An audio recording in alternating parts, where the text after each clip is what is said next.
ஆண்டவராக இயேசு கிறிஸ்துவின் நாமத்தினாலே மீண்டும் இந்த சயின்ஸ் அண்ட் சயின்ஸ் என்ற நிகழ்ச்சிக்கு உங்களை வரவேற்கிறோம். இந்த நிகழ்ச்சியை பற்றினதான முதல்ல ஒரு சின்ன இன்ட்ரோ நான் உங்களுக்கு சொல்லிடுவோம். நம்ம என்ன பண்ண போகிறோம் அப்படின்னு சொல்லி என் கூட இது கொண்டு வந்திருக்கிறாங்க. ஏன் அவர் எங்கள் கூட இருக்கிறாரு, நம்ம இன்றைக்கி என்ன பார்க்க போகிறோம் அப்படிங்கிறது தான் ரொம்ப முக்கியம். இந்த நிகழ்ச்சியை பார்த்துட்டு இருக்கிறவங்க இது ஒரு அறிவியல் பூர்வமான நிகழ்ச்சியாக நினச்சிடாதீங்க. அதையும் தாண்டி வேதாகமத்துக்கு ஒத்துடைய எத்தனையோ சம்பவங்களையும் அதோடு கூட வேதாகமத்துக்கு எதிரான கருத்துகள் அதை எல்லாத்தையும் இந்த கடைசி காலத்தில் நம்மளால் முடிஞ்ச வரைக்கும் ஒரு கிளாரிஃபை, ஒரு தெளிவு கொடுக்கணும்னு தான் விரும்புகிறோம். ரெண்டாவது, இந்த நிகழ்ச்சியின் வழியாக நாங்கள் என்ன உங்களுக்கு சொல்ல விரும்புகிறோம் அப்படின்னு கேட்டிங்கன்னா, வேதாகமத்தை காப்பாற்றுறது எங்கள் வேலை இல்லை. எனக்கு நல்லாவே தெரியும், வேதாகமம் நம்மை காப்பாற்றுவதற்காக கொடுக்கப்பட்டதான ஒரு புத்தகம்.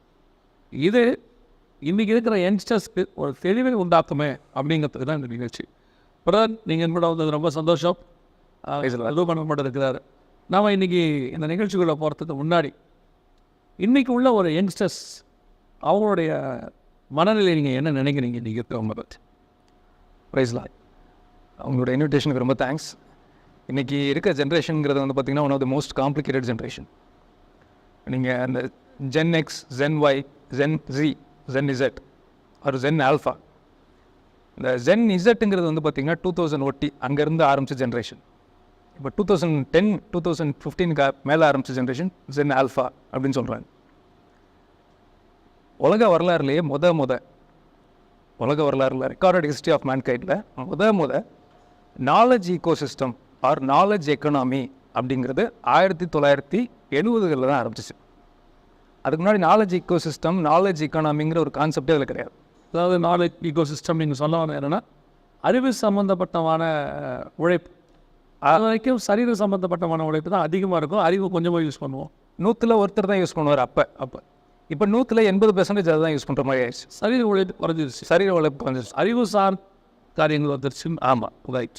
ஒரு உதாரணத்துக்கு சொல்லணும்னா 1970லேருந்து நீங்கள் சாஃப்ட்வேர்லாம் கொஞ்சம் வந்துடுது.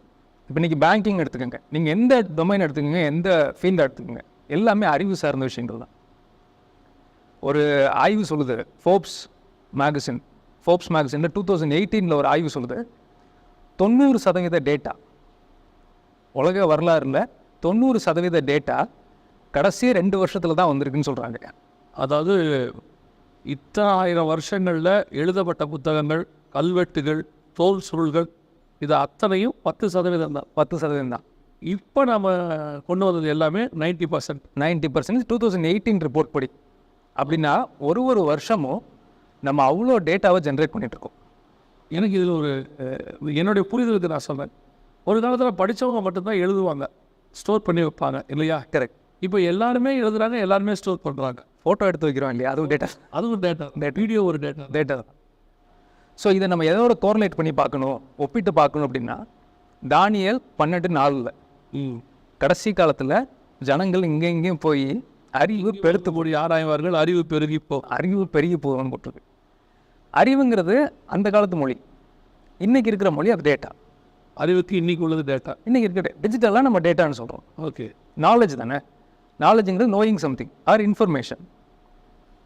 அன்றைக்கி நம்ம புத்தகத்தின் வழியாக அறிவை பெற்றுக்கொண்டோம், இன்றைக்கி டேட்டா வழியாக அறிவை பெற்றுக்கொண்டோம். டேட்டா தான் அறிவு இன்னைக்கு. ஓகே, ஒரு இது சொல்லுவாங்க, ஜியோவை நீங்கள் திருப்பி பார்த்தீங்கன்னா ஆயில்னு வரும். டேட்டா இஸ் த நியூ ஆயில்னு சொல்கிறாங்க. முந்தி எப்படி எண்ணெய் வளங்கிறது ஒரு பெரிய வளமாக இருந்ததோ, அதுக்கு நிகரான வளங்கிறது இன்றைக்கி டேட்டா. அதனால தான் ஜியோங்கிறத ஆயிலுங்கிறத திருப்பி போட்டு ஜியோன்னு வச்சாங்கன்னு சொல்லுவாங்க.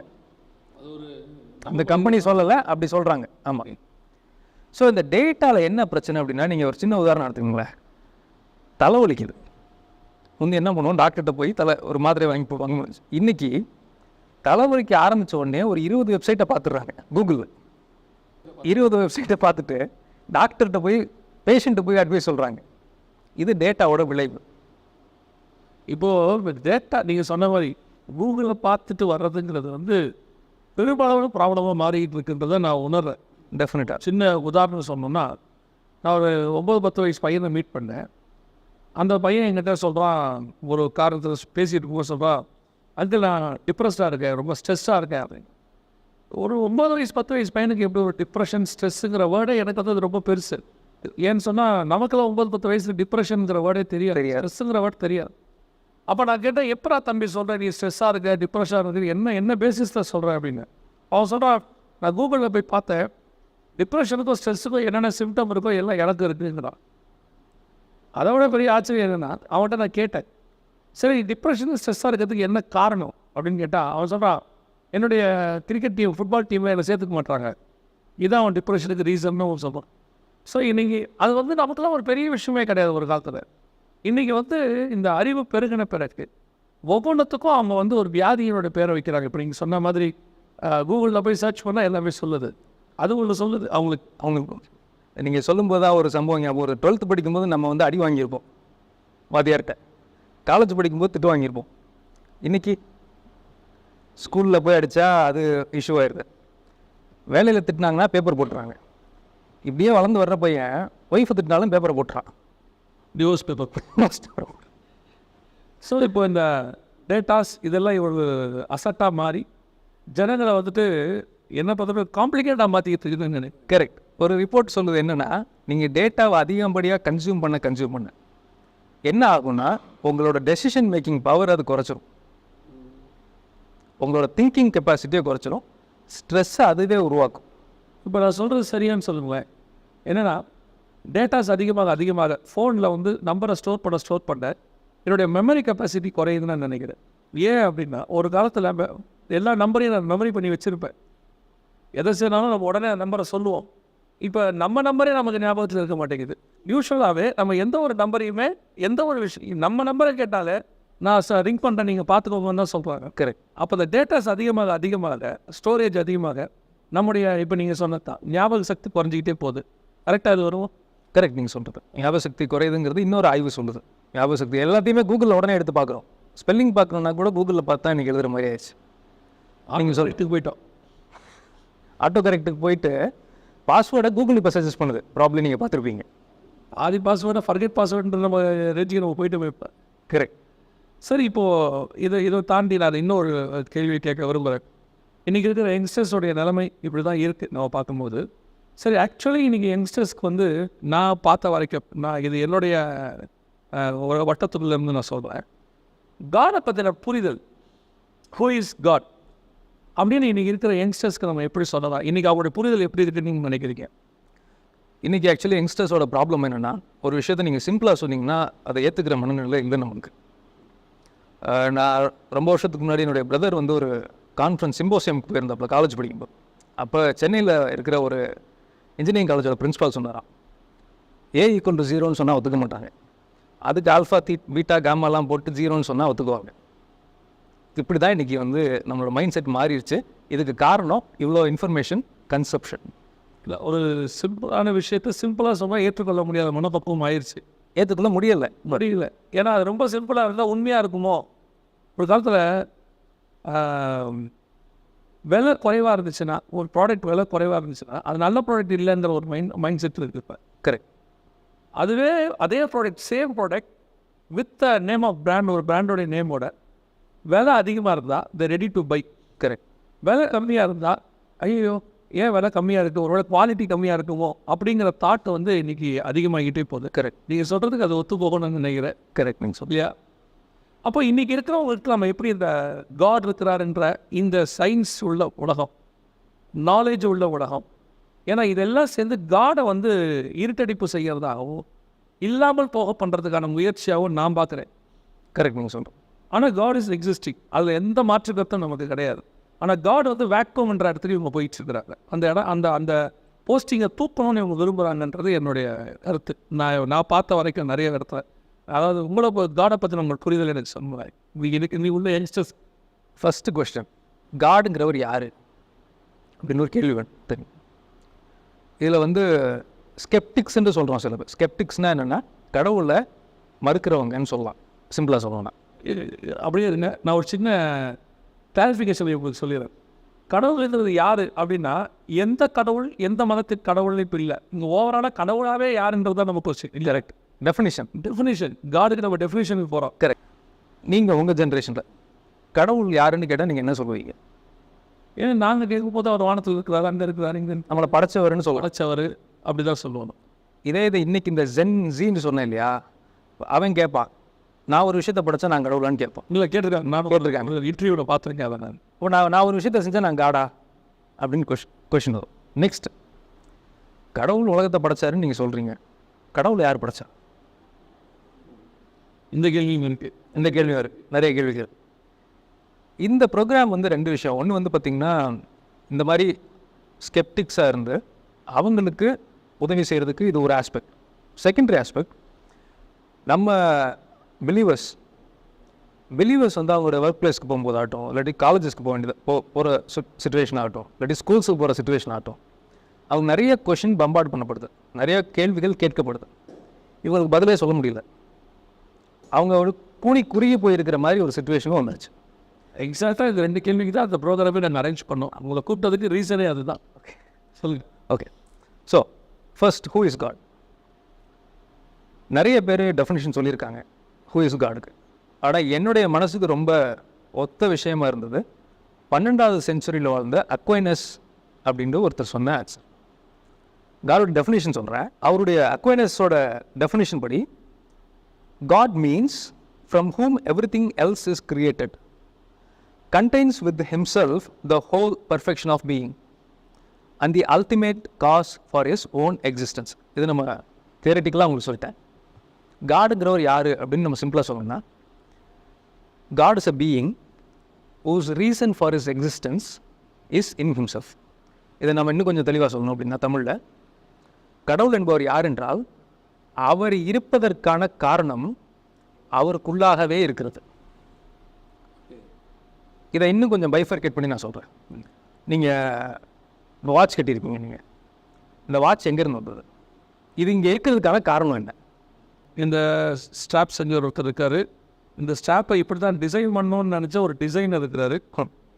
அப்புறம் உள்ளுக்குள்ள இருக்கிற கலர், இந்த இது தனித்தனியாக ஒவ்வொருத்தருடைய இப்படி இந்த லூப் போய்கிட்டே இருக்கும். இந்த ரா மெட்டீரியல் ஒருத்தர் சப்ளை பண்ணியிருப்பார், அந்த ரா மெட்டீரியலை வாங்கிட்டு வந்து ஒருத்தர் செஞ்சுருப்பார், அதை டிசைன் பண்ணி ஒரு டிசைனர் கொடுத்துருப்பாரு, அந்த டிசைனை பேக் பண்ணி ஒருத்தர் பேக் பண்ணியிருப்பார், அதை பேக் பண்ணி ஸ்டாக்கிஸ்ட்டை வந்திருக்கும், ஸ்டாக்கிஸ்ட் ரீட்டைலர்கிட்ட கொடுத்துருப்பாரு, ரீட்டைலர் உங்ககிட்ட கொடுத்துருப்பாரு. அது ஏன் அங்கே இருக்குங்கிறதுக்கு காரணம் அதுக்குள்ளே இல்லை, அதுக்கு வெளியில் இருக்குது. இந்த பிரபஞ்சம்னு சொல்கிற காஸ்மாஸ்ன்னு சொல்கிறோம் இல்லையா, யூனிவர்ஸ்ன்னு சொல்கிறோம்.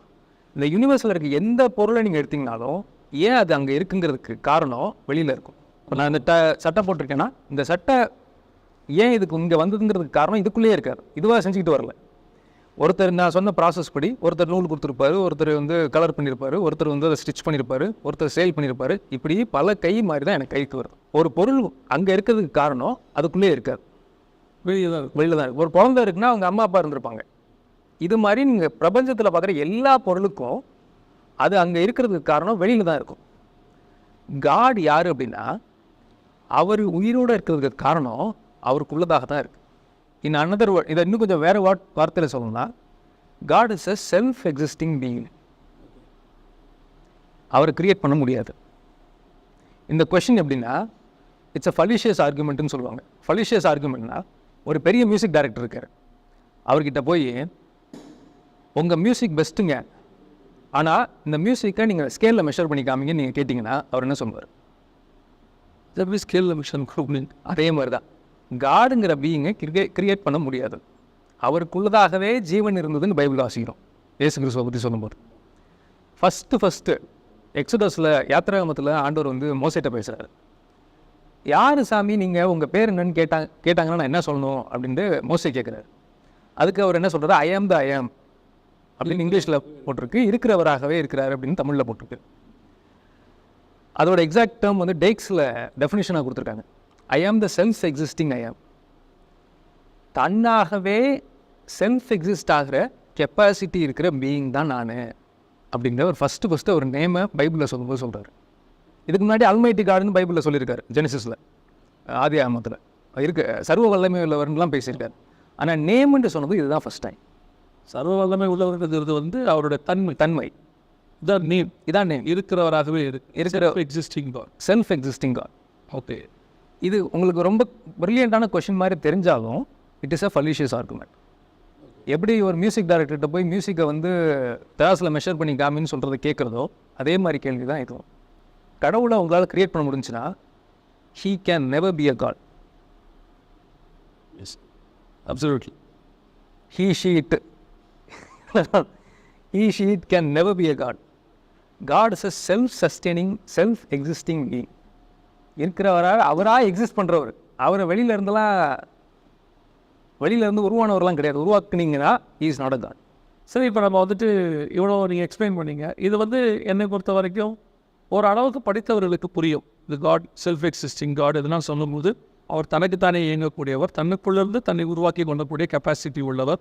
அவருடைய ஜீவன் அவருக்குள்ளேயே இருக்கிறார் இல்லையா? இப்போ நமக்கெல்லாம் ஜீவன் வெளியே இருந்து வந்தது, அவருக்குள்ளே இருந்து வருகிறது. அப்படி இருக்கிறதால தான் அவர் காட். அப்படி இருக்கிறவர் தான் காட். இப்போ வெளியிருந்து அவருக்கு ஜீவன் வருது, யாரோ ஒருத்தர் அவர் உருவாக்குனா அவர் காடாக இருக்க முடியாது. இருக்க டெஃபினட்டாக முடியாது. இப்போது இது வந்து எனக்கு புரியுது இல்லையா? இன்னும் கொஞ்சம் விழாவரியாக கொஞ்சம் இல்லையா எனக்கு இதெல்லாம் புரியல, என்னை இன்னும் கொஞ்சம் விளக்கமாக சொல்லுங்கன்ற போது எப்படி சொல்லலாம்? ஓகே, சரி. இப்போ நீங்கள் இந்த வாட்டர் பாட்டில் எடுத்துக்கோங்க. சரி, நீங்கள் அந்த காலத்துலேயே மெக்கானிக்கல் இன்ஜினியரிங் வந்து படிச்சிருக்கீங்க. இப்போ நீங்கள் இதை சொல்லுங்கள், இதை வந்து யாரோ செஞ்சுருக்காங்கன்னு நீங்கள் ப்ரூஃப் பண்ணணும். எப்படி ப்ரூஃப் பண்ணுவீங்க? செஞ்சுருக்காங்கன்றதை ப்ரூஃப் பண்ணணும்னா இது ஒரு மூடி இருக்குது, இது ஒரு டிசைன் இருக்குது, அப்போ யாரோ ஒருத்தர் டிசைன் பண்ணியிருக்கணும். மேலே ஒரு எழுத்து இருக்குது, அப்போ யாரோ ஒருத்தர் இருந்து எழுத்து எழுதி. இதை இன்னும் கொஞ்சம் டெக்னிக்கலாக சொல்லணும்னா, இதை நீங்கள் நல்லா அப்சர்வ் பண்ணீங்க அப்படின்னா இதை நீங்கள் பார்க்குறீங்க. இதில் மூடி இருக்குது, உள்ளே வந்து த்ரெட் இருக்குது. இந்த த்ரெட்டை எப்படி செய்யணும்னா ஒரு மோல்டு இல்லாமல் செய்ய முடியாது. அதுக்கு மேலே நீங்கள் சொல்கிறீங்க, இங்கே பாருங்கள் அந்த கம்பெனி பேர் எழுதியிருக்காங்க, அது எழுத்து இல்லையா? அது எழுத்தை வந்து அதுவாலாம் வராது. அதுக்கு மேலே பாருங்கள், நீங்கள் அந்த சைடில் வந்து டேட்டாலாம் கொடுத்துருக்காங்க, அது என்னென்ன காம்போனன்ட்ஸ் இருக்குது இதெல்லாம் கொடுத்துருக்காங்க. இதெல்லாம் வச்சு நீங்கள் இதெல்லாம் வச்சு நீங்கள் எக்ஸாமின் பண்ணும்போது இங்கே பாருங்கள், இதெல்லாமே குட்டி குட்டி மோல்டு. இந்த மோல்டு அக்யூரேட்டாக இருந்தால் தான் இது வந்து க்ளோஸ் ஆகும். இதெல்லாம் வச்சு பார்க்கும்போது நீங்கள் என்ன கன்க்ளூஷன் வருவீங்கன்னா, it requires an intelligence to do it. Yes, ஒரு இன்டெலிஜென்ஸ் இருந்தால் தான் இது பண்ண முடியும். அது மனுஷன்ட்ட தான் இருக்குது. ரைட்? ரெண்டு விஷயம். ஒன்று வந்து book of nature. Book of நேச்சருங்கிறது என்ன அப்படின்னா, இந்த நேச்சரை, இந்த உலகமாக இருக்கலாம், இல்லாட்டி மனுஷங்களாக இருக்கலாம், இல்லாட்டி ஆடு மாடுகளாக இருக்கலாம், இதெல்லாம் நீங்கள் கொஞ்சம் நல்லா உட்காந்து அதை அனாலிசிஸ் பண்ணிங்கன்னா, இவ்வளோ அக்யூரசி, இவ்வளோ ப்ரிசைஸ்னஸ் அதில் இருக்குதுன்னா, it requires some intelligence. Not some intelligence, it requires infinite intelligence to create it. சாதாரண இன்டெலிஜென்ஸாலலாம் அதை பண்ண முடியாது.